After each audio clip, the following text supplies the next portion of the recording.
Alright, hello everyone, it's Seth, probably better known as Saffron Olive, and it is Eldritch Moon against the odds time.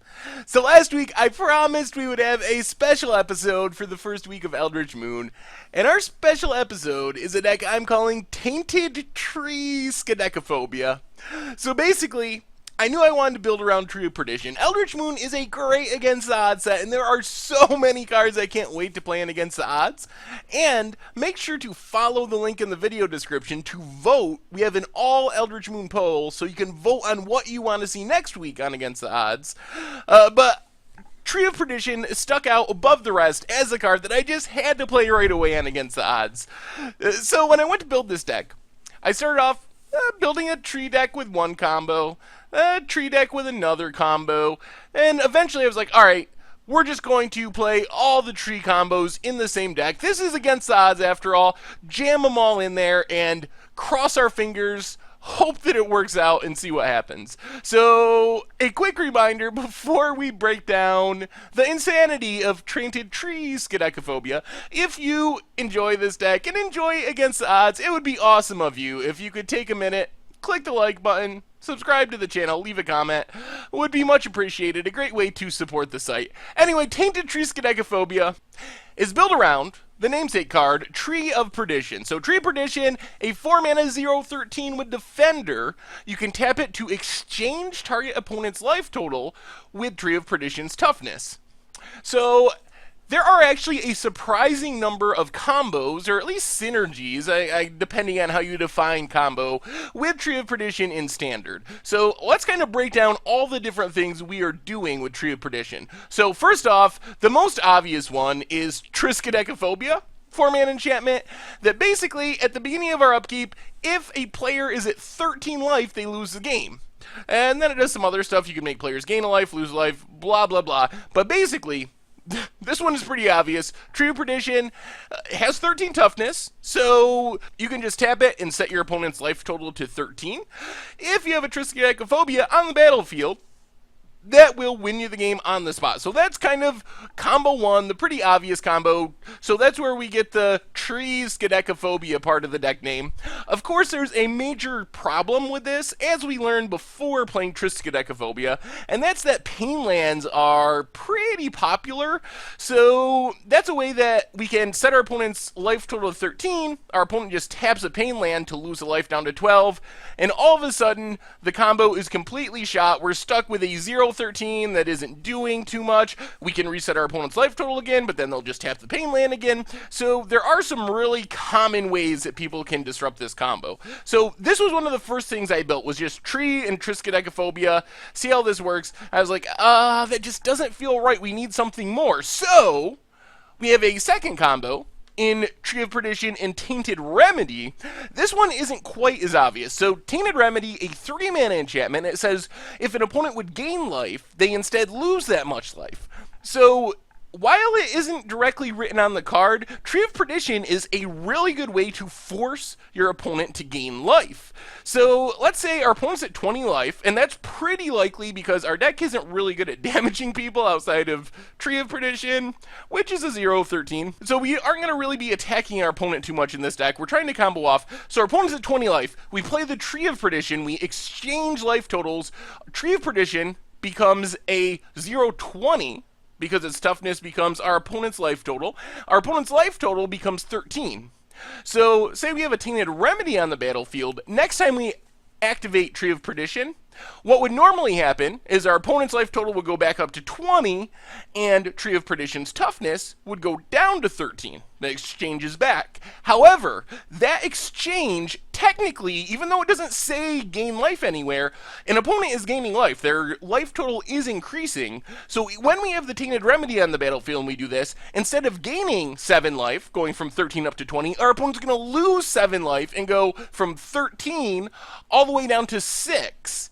And that means, next time we activate Tree of Perdition with the Tainted Remedy, our opponent's life total is going to be negative. We're going to drain them out in about 3 tree activations in a lot of scenarios. So that's kind of the additional plan. Strider Harness might look weird. It doesn't necessarily work well with the Tree-skaidekaphobia combo because it pumps our Tree of Perdition's power and toughness by 1.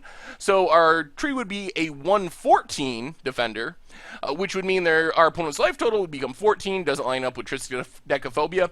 What it does do, though, is lets us start the Tainted Remedy combo if our opponent's at exactly 13. So one of the things I was worried about is we play a tree, put our opponent to 13. Later in the game, we want to try to kill our opponent with Tainted Remedy. Well, if our opponent's at 13 life, activating Tree doesn't do anything. It doesn't force our opponent to gain life, doesn't change Tree's toughness, so nothing happens. If we equip up the Strider Harness, though, the Tree's toughness becomes 14, so we tap it, our opponent's going to lose a life, and we start the Tainted Remedy process by giving our Tree an additional toughness. It also gives the Tree haste, which gives us the potential for a surprise kill out of nowhere. Combo number 3 with Tree of Perdition is Soul Separator plus Collective Brutality.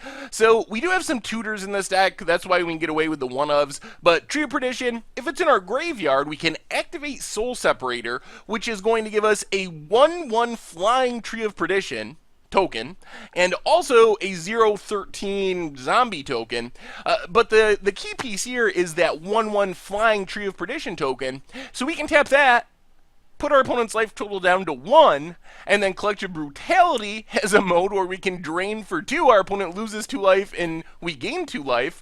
So we can combo off that way by putting our opponent all the way down to 1, and then Collective Brutality for the last bit of damage.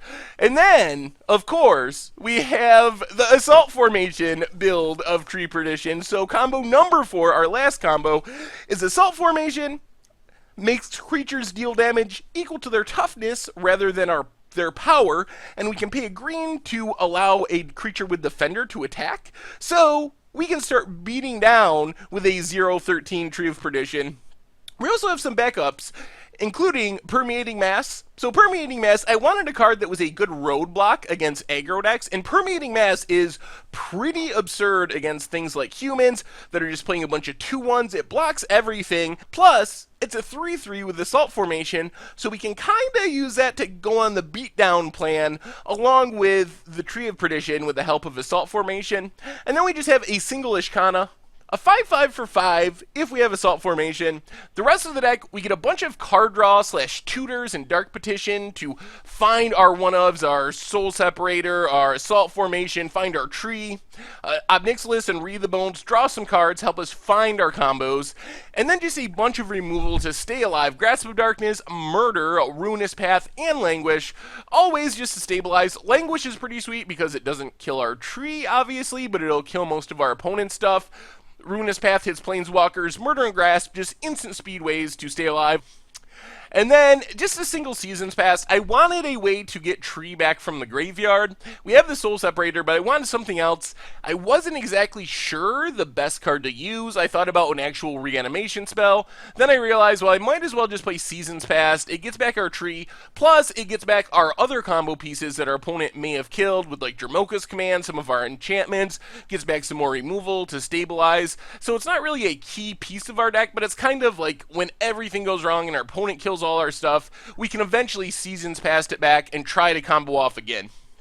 In the mana base, a bunch of dual lands, some Evolving Wilds, Swamp Forest, and Gaia Reach Sanitarium, just another way to keep digging through our deck to find our combo pieces. In the sideboard, we get a bunch of discard spells. We get a bunch more removal, Flank Tendrils and Languish for the go wide creature decks, Ruinous Path for Planeswalkers, Murder, Spell Quellers, and so forth, Avacins and such, instant speed. And then a couple Kalidases to bring in against aggressive decks to gain us a bit of life.